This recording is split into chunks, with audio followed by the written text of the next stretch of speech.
macam itu bidang pekerjaan. Dari jadi pengamen sampai jadi seorang presiden.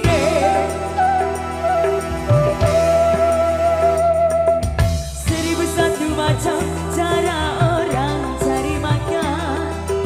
Dari menjual koran sampai menjual kehormatan.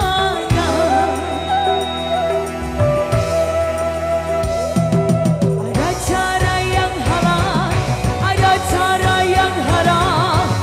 Silakan mau pilih cara mana. Tapi sebuah cara ada tanggung jawabnya di hadapan Tuhan dan manusia.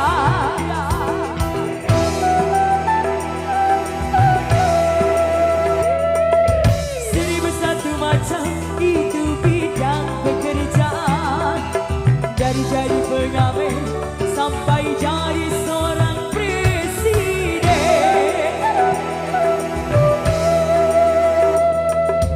1001 macam cara orang cari makan. Dari mengeran sampai menjual kehormatan.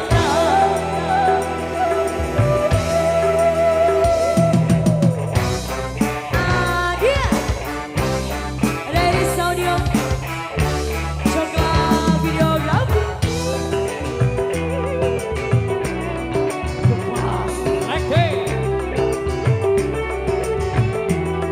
New idea music.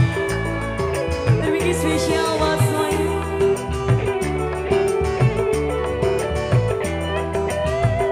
Ayo.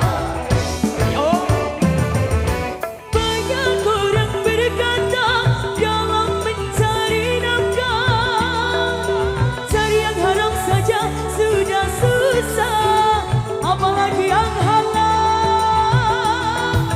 Jangan didengar, jangan didengar, itu sangat tidak benar. Jangan didengar, jangan didengar, itu sangat tidak benar. Banyak orang berkata yang jujur pasti hancur. Karena zaman ini sudah edan, jujur tidak makan.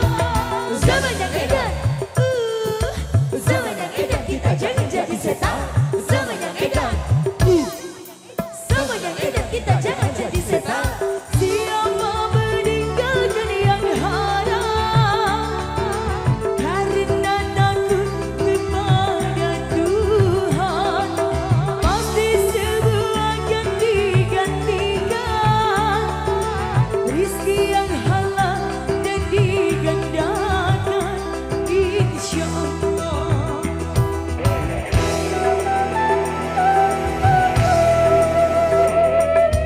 1001 macam itu bidang pekerjaan.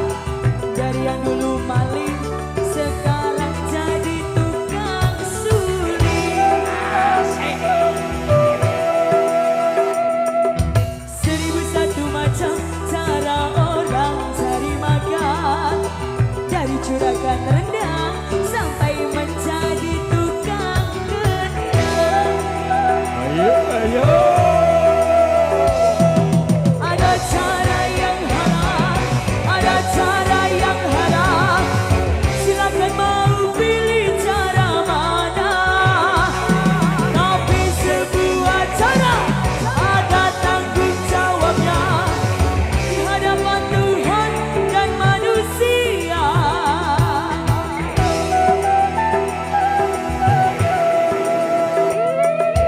1001 macam itu bidang pekerjaan.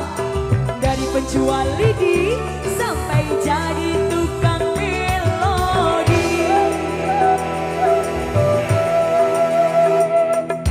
1001 macam cara orang cari makan. Dari menjual molen sekarang jadi tukang ojek.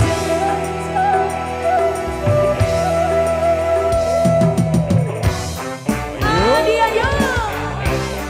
Spesial buat dulur sebengker bergoyang. New idea.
수대